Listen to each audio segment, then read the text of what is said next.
थे, एक के ऊपर दूसरा तीसरे के कंस्ट्रक्शन, उसी तरह से 3 राजाओं का 3 एविडेंस स्टीयर के रूप में हमारे सामने है। लेकिन इतिहास कहता है कि इस स्तूप का कंस्ट्रक्शन 7 टाइम्स 7 राजाओं ने किया।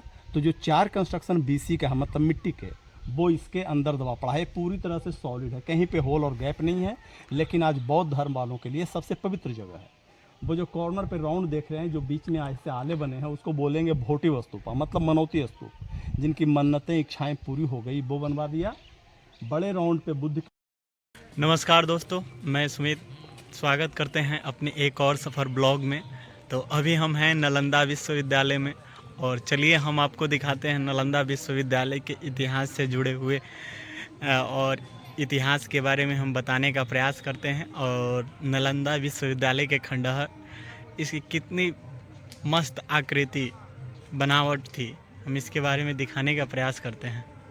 नाम संजय पांडे, नालंदा गाइड। नालंदा का जो भी बेसिक इंफॉर्मेशन है वो मैं आपको दूंगा। मार्गदर्शक हैं मेरे, और अंकल जी हमको लेके चल रहे हैं नालंदा के खंडहर के बारे में, इतिहास को हमको बताएंगे। चलिए, मैं आपसे बतला रहा था, ये देख रहे हैं, ये सेकंड एक्सकवेशन है। जी। इसकी खुदाई 1974 to 82 में हुआ था। इसको श्राइन बोलते हैं। बौद्ध साहित्य में बुद्ध के मंदिर को श्राइन कहा गया है। इसमें 80 फीट ऊंची बुद्ध की मूर्ति हुआ करता था, लेकिन खुदाई में सारे के सारे डैमेज मिला। सबसे पहले आप जानेंगे नालंदा विश्वविद्यालय का जो प्रीवियस हिस्ट्री है वो। जी। क्योंकि नालंदा का इतिहास जो है ये 2500 वर्ष पुराना है। जी, थोड़ा सा जोर से। जब लॉर्ड बुद्ध और महावीर का यहाँ आना हुआ था। जी। और उस समय इस जगह का नाम पावारिक आम्रवन था। पावारिका मैंगो गार्डन। जी। तो उस समय लॉर्ड महावीर अपने जीवन का 3 चतुर्मास किया था यहाँ इस आम्रवन में। चतुर्मास का मतलब होता है 1 वर्ष का 4 महीना, जिसको वर्षावास बोलते हैं जैन साहित्य में। जी। तो इस तरह से 3 वर्षावास लॉर्ड महावीर इसी आम्रवन में किए थे। उम्र में बड़े होने के कारण लॉर्ड महावीर पहले यहाँ आए। उनके जाने के बाद लॉर्ड बुद्ध का यहाँ आना होता है। लॉर्ड बुद्ध, हाँ, तो वो भी उनके लिए काफ़ी प्रिय जगह समझ में आया। तो एक लंबा समय बिताया और लोकल पीपल उनकी बातों उपदेशों को सुना, उन्होंने बौद्ध धर्म मान लिया। और उसी समय जो लैंड लॉर्ड थे, जो इस आम्रवन के मालिक थे, उन्होंने भी बौद्ध धर्म मान ली और ये पूरे आम्रवन लॉर्ड बुद्ध को दान में दे दिया। उस समय से ये बौद्ध धर्म का क्षेत्र बन गया। अब लॉर्ड बुद्ध के मृत्यु के 1000 वर्ष बाद जब मगध के राजा कुमारगुप्त फर्स्ट हुए, उन्होंने इसकी स्थापना 413 ईस्वी में किया था। 413, हाँ, तो इन 413 AD। जी।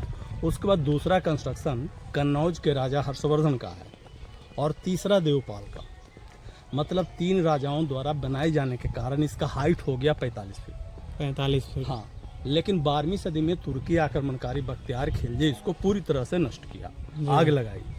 कहा जाता है कि बख्तियार खिलजी जब आग लगाई थी, उस समय नालंदा विश्वविद्यालय में काफ़ी फेमिलियर लाइब्रेरी भी था। जी। और 3 लाइब्रेरी, जिसका नाम था रत्न सागर, रत्न दधी और रत्न रंजक। रत्न सागर नाम का जो लाइब्रेरी था वो 9 मंजिला इमारत। किताबों की संख्या यहाँ थे लगभग 9 करोड़। हाँ, जब आग लगी, नालंदा विश्वविद्यालय कंटिन्यू 6 महीना जलता रहा। उसके बाद सारे के सारे मिट्टी का टीला बन गया। विश्वविद्यालय कहीं से नज़र नहीं आता था। जी। इसकी खुदाई British archaeologist Lord Cunningham 1915 to 37 किया। उसके बाद ये हमारे सामने आया। ह्वेनसांग के बारे में आपने पढ़ा होगा। जी, जो चीन से आया था। जी। तो एक लंबा समय बिताने के दरमियान जो चीज़ें उसने देखी, उसको अपने डायरी पे लिखा, और वो डायरी हमारा इतिहास है।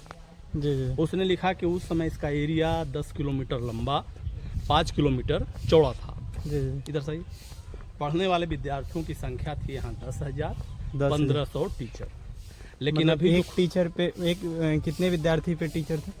हाँ, इसको निकालिएगा। अच्छा। 10,000 है मैंने स्टूडेंट, और 1500 टीचर।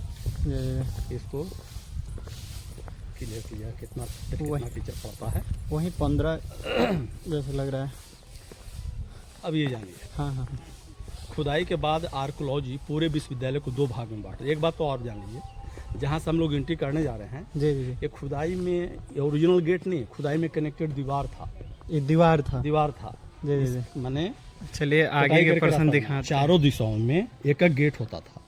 एक एक गेट हुआ करता यानी 4 गेट, जी जी जी। और प्रत्येक गेट पर एक एक द्वार पंडित, जैसे आज सिक्योरिटी गार्ड होता है। ये बनावट ये बनाया गया है, ये गेट नहीं था, गेट था नहीं, ये कटाई करके रास्ता ये कटाई निकाला करके गया। निकाला गया है। हाँ, और लेकिन लेकिन हुएनसांग के अनुसार उस समय विश्वविद्यालय के चारों दिशाओं में एक एक गेट, यानी 4 गेट हो गए, जी जी जी और एक एक द्वार पंडित होता था, जैसे आज सिक्योरिटी गार्ड होता जी जी है। जी।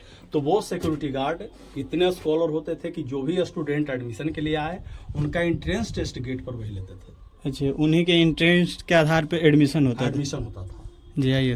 तो 10 क्वेश्चन पूछे गए, जी। 3 का जो जवाब दिया उसी का एडमिशन हुआ, अन्यथा एंट्री नहीं होती थी। जी जी जी।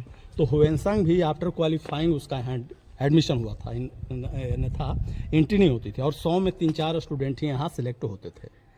अब ये जानिए, खुदाई के बाद आर्कोलॉजी पूरे विश्वविद्यालय को 2 भाग में बांट दिया। जी जी एक भाग को मोनास्ट्री कहा, दूसरे भाग को चैत्य कहा। जी जी। मोनास्ट्री का मतलब होता है जहाँ विद्यार्थी रहते पढ़ते थे, तो हम लोग अभी मोनास्ट्री में हैं। ये मोनास्ट्री है। मोनास्ट्री है।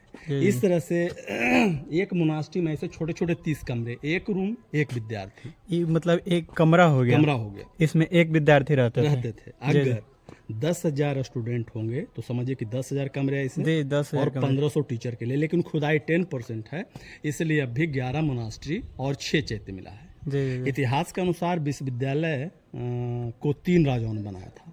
विश्वविद्यालय के 3 राजा बनाए थे। उसको आर्कोलॉजी क्लियर कर लिया है। जी जी जी ये जो डाउन आप देख रहे हैं, तो डाउन का मतलब हो गया आपका पहला राजा। जी जी जी। इसका हाइट था 15 फीट, आर्कोलॉजी आपको 5 फीट दिखा रहा है। जी। इसका मतलब ग्राउंड लेवल 10 फीट और नीचे है। हम लोग हर्षवर्धन के पीरियड में है। दूसरा अच्छा, हर्षवर्धन। हर्षवर्धन पहले वाले को फिल किया और यहाँ से 15 फीट ऊंचाई बढ़ा दी। अब इसको ढक दिया तीसरा राजा देवपाल, और वो जो दीवार का टॉप देख रहे हैं ना, जी जी जी। वहाँ से एक और चलेगा 15। जब बख्तियार खिलजी का आक्रमण हुआ, ऊपर का हिस्सा था, इसलिए वो पूरी तरह से डैमेज है। अच्छा, इसका तो हाइट मतलब दिख रहा है कि लगभग 7-8 फीट दिख रहा है। नहीं, इसका ये ये- सिंपल एक आपको एविडेंस के रूप में दिखा जी, रहा है। जैसे पार्टीशन आपको किया जी जी देखा? पेटिशन। ये कुमारगुप्त, वो जो ईटा निकला है ना, जी, जी, जी। तो वो पार्टीशन हो गया। जी जी। नहीं तो उस समय इसका हाइट होता था 15 फीट। 15 फीट। 15 फीट। जी जी जी तो आपका जो तीसरा कंस्ट्रक्शन है वो डैमेज है जी। पूरी तरह से। ऊपर वाले। ऊपर वाला, पहले हम लोग ऊपर जाते थे, इसी रास्ते से सारे लोग भी जाते, ग्रुप भी जाते थे। जी जी लेकिन 4-5 वर्षों से वो जो है रेस्ट्रिक्टेड कर दिया गया है, डैमेज है। तो रूम के आगे बरांडा, बरांडा से आगे का एरिया आंगन होता था, जी जी जहाँ उनकी पढ़ाई, माने प्रत्येक मोनास्ट्री का आंगन ही क्लासरूम होता था, जी जी जी। और जो लोग जहाँ रहते थे वहीं उनकी पढ़ाई भी होती थी। इस्टेब्लिशमेंट के आधार पर कहा गया है, दुनिया का पहला यूनिवर्सिटी जो भारत में सेटअप हुआ था, उसका नाम था तक्षशिला यूनिवर्सिटी। तक्षशिला। जब भारत बटा वो चला गया पाकिस्तान में। ये दूसरा इस्टेब्लिशमेंट। तीसरा था आपका विक्रमशिला विश्वविद्यालय भागलपुर। लेकिन एरिया और रेसिडेंशियल यूनिवर्सिटी के रूप में दुनिया का सबसे पहला और सबसे बड़ा नालंदा। जी जी। यहाँ का कॉमन लैंग्वेज संस्कृत, पाली सेकंड, पहला संस्कृत। और कितना मतलब भाषा का पढ़ाई होता था यहाँ यहाँ पे? भाषा की पढ़ाई नहीं, Language- मेन था आपका संस्कृत और पाली, क्योंकि बौद्ध धर्म की जो भी बातें हैं जी, वो जी। पाली भाषा में लिखा गया है। जी जी जी। लेकिन बुद्ध के मृत्यु के बाद बौद्ध धर्म देखिएगा कई छोटे छोटे सेक्ट में बट गया, जैसे हीनयान, जी जी महायान, वज्रयान, तो डिफरेंट सेक्ट है। जी। तो नालंदा विश्वविद्यालय ये सेंटर था महायान। जी। कंस्ट्रक्शन मिला है, उसी के आधार पर आर्कोलॉजी ने ये प्लान बनाया है। इस प्लान के आधार पे हम लोग यही जान लें, ये हमारा एंट्रेंस है जहाँ से हम लोग चले हैं, जी जी जी। और यही एग्जिट है। जी। हम लोग अभी रास्ते के इस पॉइंट पे खड़े हैं। आर्कोलॉजी इस रास्ते को डिवाइडर बना है 2 कंस्ट्रक्शन के बीच। ये पूरा का पूरा एरिया मोनास्ट्री कहलाएगा, जहाँ वो रहते पढ़ते थे, जी जो 11 मिले हैं अभी। जी जी जी। प्रत्येक मोनास्ट्री के चारों तरफ कमरे बने हुए हैं, एक एक रूम, एक एक विद्यार्थी। रूम के आगे बरांडा हो गया, जी जी इसके जी। आगे आंगन है सारा, सब जहाँ आंगन उनकी है। पढ़ाई होती थी। जी जी जी क्लियर है? जी अब रास्ते किधर सारा एरिया चैत्य एरिया हो गया, मंदिरों का हिस्सा। जी। वो जो ऊंचे ऊंचे टीले देख रहे हैं, सारे कभी मंदिर थे बुद्ध के, लेकिन खुदाई में जो रिमेन्स मिला है वो सारे म्यूजियम में रखे हुए जी। हैं। आज ये टीला है। विश्वविद्यालय का सबसे मेन पार्ट जो है हमारा, वो ये है ऊंचा वाला हिस्सा। ऊंचा वाला। जब भी बिहार टूरिज्म का साइट अपना इंडियन हिस्ट्री या जो बच्चों का जो एनसीईआरटी का एसएसटी का बुक होता है, जी उस पर इसी का फिगर मिलेगा, जी जो 2500 वर्ष पुराना है। चलें जानते हैं इसके बारे में। जी चले।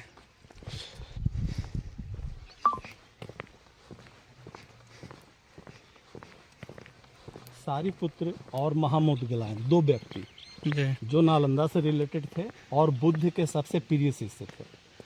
सारिपुत्र बुद्ध के राइट हैंड और महामुद्गलायन दूसरे जो शिष्य थे ये लेफ्ट हैंड होते थे। जी बुद्ध के इतने प्रिय थे जी कि सारिपुत्र का जन्म और मृत्यु और इसकी तुलना आज मंदिर से की जाती है। टेम्पल नंबर 3 देखिएगा, बोर्ड में लिखा हुआ जी रहेगा। टेम्पल में तो टेम्पल नंबर 3 की बात जहाँ आई जी। तो आप समझिएगा ये स्तूप है सारिपुत्र का। सारिपुत्र और टेम्पल की तुलना इसलिए किया जाता है क्योंकि सारिपुत्र काफ़ी पवित्र आत्मा थे, सेकंड लॉर्ड बुद्ध के रूप में मानते हैं आज लोग उनको, जी इसीलिए इसकी तुलना मंदिर से की जाती है। एक्चुअली सारिपुत्र बुद्ध के सबसे प्रिय शिष्य होने के कारण उनका जन्म और मृत्यु यहीं हुई थी, और मृत्यु के बाद जब उनका अग्नि संस्कार बौद्धिक परंपरा से हुआ और जो राख बचा अस्थि, उस अस्थि को इस कंस्ट्रक्शन के बीच में रख के इसके ऊपर मिट्टी का स्तूप बना दिया।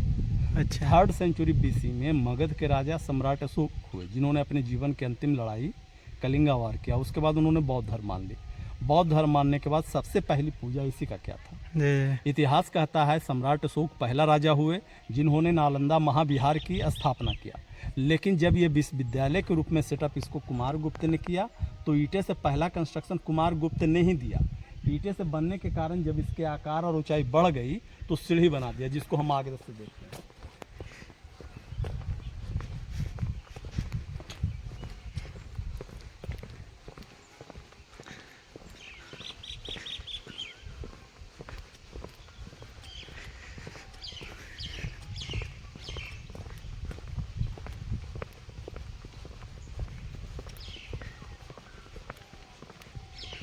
चलिए देखो नीचे का जो पहला स्टेयर आप देख रहे हैं जी जी वो कुमारगुप्त का बनाया हुआ है।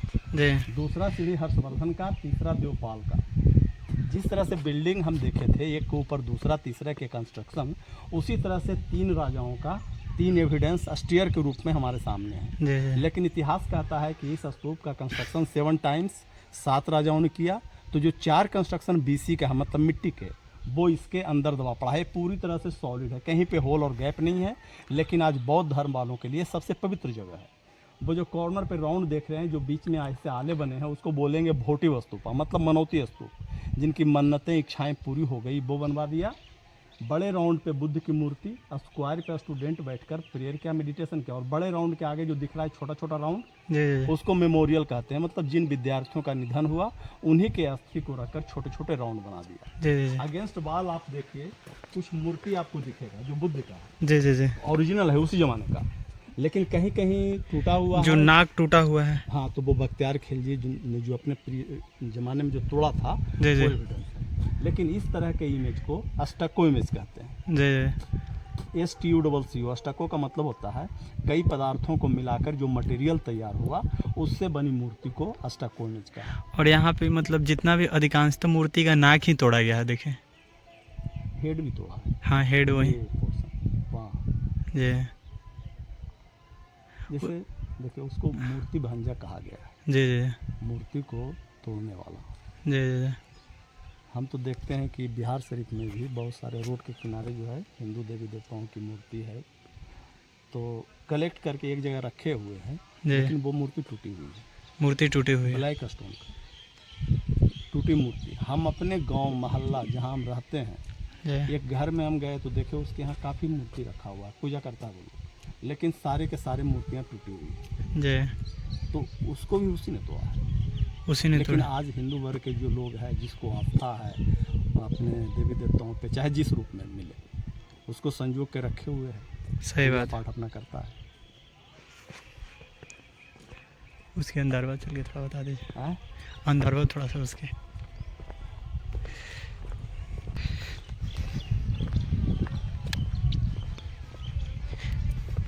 यहाँ तीर के बनावट जैसे है, इसके बारे में थोड़ा सा बता दीजिए। और बदला दिए थे वो कट गया था ना वही।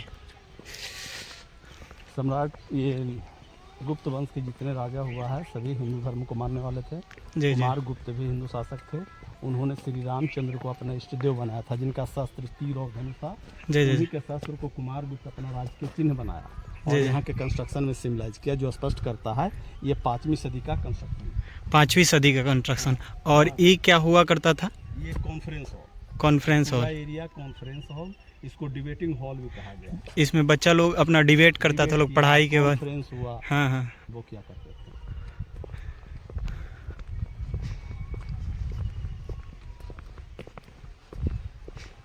इस लाइन में जितना भी है सारे मोनास्ट्री हैं, उसमें सबसे पहला एक्सकवेटेड साइट है ये जी। मोनास्ट्री नंबर 1 कहलाता है। Monastery number 1। अपने ज़माने में जो खुदाई में जो रिमेन्स मिला यहाँ से, जी जी जी। जैसे जावा सुमात्रा के शासकों ने जो डोनेशन दिया था विश्वविद्यालय को, तो एक ब्लैक स्टोन पे लिखित दस्तावेज मिला है जो म्यूजियम में रखा हुआ है। जी जी जी। और कुमार गुप्त के पीरियड का सिक्का, समुद्रगुप्त के पीरियड का ताम्रपत्र मिला यहाँ से, जी ताम्र। वो कोलकाता इंडियन म्यूजियम में रखा है। जी। और बाकी बाद का जब म्यूजियम यहाँ बनकर तैयार हो गया तो सारे रिमेन्स आपको यहाँ देखने को, तो ये गेट का एविडेंस है। अच्छा ये गेट था। ब्रेकेज स्टोन का मतलब पिलर हो गया, जी जी जी। यानी इसके ऊपर छत हो गया। और स्टूडेंट जैसे ही अंदर गए, दोनों तरफ जो बड़े बड़े आले बने हैं ना, जी जी इस पे बुद्ध की मूर्ति होती थी। सबसे पहले विश किया बुद्धम शरणम गच्छामि जी। का उच्चारण करते हुए लोग अपने अपने क्लास और हॉस्टल में जाते थे। अब अच्छा। देखिए इनका क्लासरूम और हॉस्टल।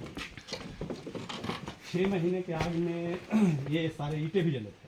जी 6 मंथ। मेल्टेड ब्रिक है, ये देखिए कैंडल जैसा, मोम जैसा पिघल कर गिरा, इतना हीट था। आग लगी है ऊपर, लेकिन उसका असर नीचे तक भी मिला। तो प्लान के अनुसार आप मोनास्ट्री के बरांडा में आ गए, चारों तरफ कमरे हो गए, एक रूम एक विद्यार्थियों को रहने का है। ये ओरिजिनल ड्रेनेज सिस्टम हर्षवर्धन के पीरियड का, सीमेंटिंग नया है। जी जी। लेकिन इतिहास बतलाता है कि जिस तरह से सिंधु घाटी सभ्यता का ड्रेनेज सिस्टम था, उसी तरह से नालंदा का ड्रेनेज भी अपने आप में काफ़ी यूनिक। बारिश कितनों भी होगा, पानी का स्टोरेज कहीं नहीं, इसका फ्लो जो है आउट ऑफ बाउंड्री काफ़ी तेजी से होता था। प्रत्येक रूम का जो दीवार है चारों तरफ से, उसकी मोटाई 6 फीट। 6 फीट। हाँ, होल्संग स्पष्ट लिखा है कि उस समय रूम का जो टेम्परेचर होता था बिल्कुल मॉडरेट, मतलब नेचुरल एयर कंडीशन। जी। गर्मी में ना ज़्यादा गर्मी, जी। ठंडे में ना ज़्यादा ठंडा, दीवार की मोटाई के कारण। प्रत्येक दरवाजे पे लकड़ी का गेट, लॉक करने के लिए कुंडी, और ये जो छोटे आले बने हैं, यहाँ पे वो लोग मसाल रखते थे लाइट के लिए। रात में लाइट ये लोग मसाल से करते थे। मसाल तो करते। इसी पैटर्न पे बना हुआ सारा। और ये हो गया रूम हो गया, रूम एक हो गया। एक स्टूडेंट के रहने के लिए। एक स्टूडेंट को रहने का। इसमें छोटा छोटा बनाया हुआ है। वो तो बाद का, वो बारिश बाद। के पानी को निकालने के लिए अच्छा वो बाद का बनाया हुआ है। एक स्टूडेंट के लिए एक रूम था। एक रूम। आइए अब देखिए, और ये नली सिस्टम पहले से था कि बाद में बनाया गया? पहले से था ये नीचे। पहले से था, सीमेंटिंग नया है। ये सीमेंटिंग नया है। हाँ,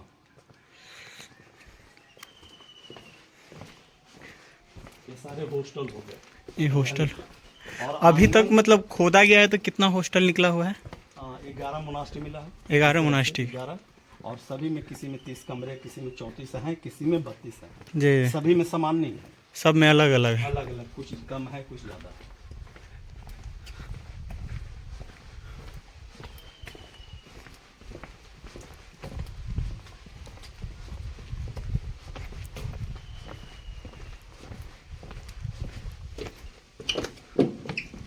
ये हो गया आंगन जहाँ उनकी पढ़ाई होती थी। अच्छा जो इसी था- आंगन में। हाँ, जो 30 स्टूडेंट रहने वाले थे, जी जी जी। यहाँ पे कलेक्ट होगा, और वो लेक्चर प्लेटफॉर्म है जहाँ से टीचर पढ़ाते थे। जी सारा ब्रेकेज स्टोन पिलर, ये स्टेज है जिस प्लेटफॉर्म एक मानिए, जी जी जिस पे बुद्ध की मूर्ति होती थी। जी और जैसे ग्राउंड लेवल तो प्रत्येक कंस्ट्रक्शन कई पीरियड में हुआ है, जी जी जी तो इस तरह से इसका भी ग्राउंड लेवल ऊंचा हो गया था। जी जी। तो खुदाई करके आपको पार्ट वाइज दिखला रहा है तीनों पीरियड को, लेकिन स्टेज का जो प्लेटफॉर्म है वो उसी रूप में आपको दिखला रहा है। जी। एक ग्रैंड हॉल आप देखिए,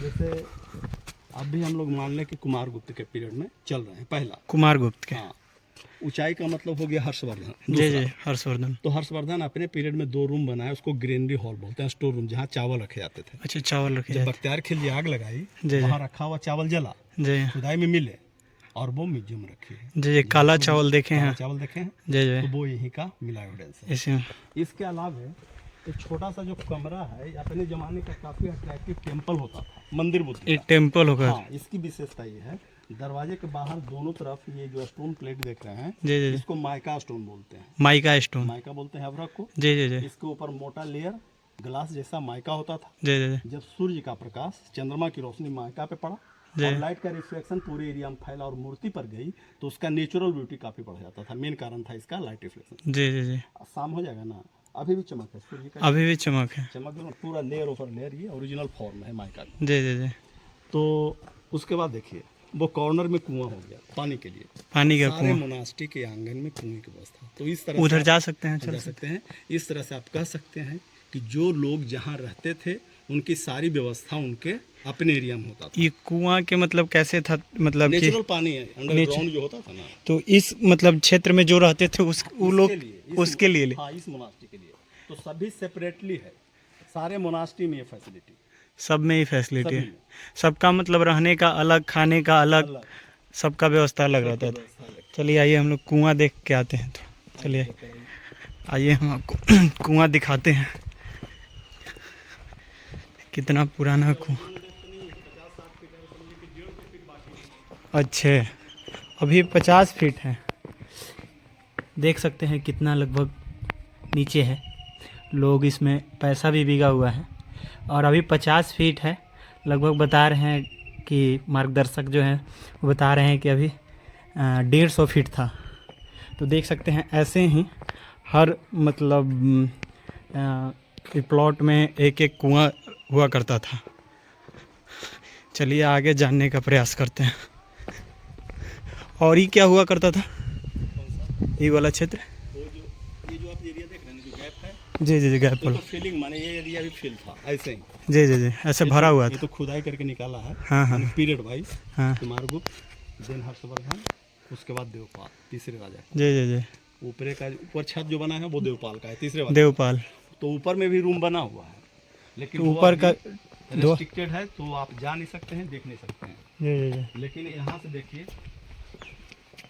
आपको दिखेगा वो जो दीवार देख रहे हैं ना, जी जी जी, ऊपर का दीवार। तो दो दीवार के बीच में जो गैप बना है, जी जी जी, तो वो दरवाजा है। दरवाजा। तो एक रूम, उस रूम में आपको जो है बेड फैसिलिटी है। बेड वाला। कुमारगुप्त हर्षवर्धन के पीरियड में बेड सिस्टम नहीं मिला है, जी जी जी लेकिन देवपाल के पीरियड में बेड मिला है, ब्रिक्स बेड। जी जी, किसी रूम में डबल है, किसी रूम में सिंगल है। तो डबल बेड का मतलब हो गया 2 स्टूडेंट। 2 स्टूडेंट। तो और उसमें भी सीनियर और जूनियर।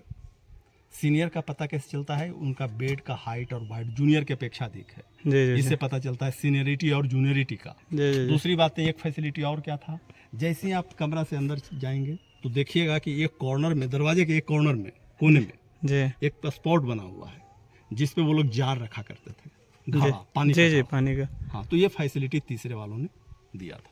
जी जी,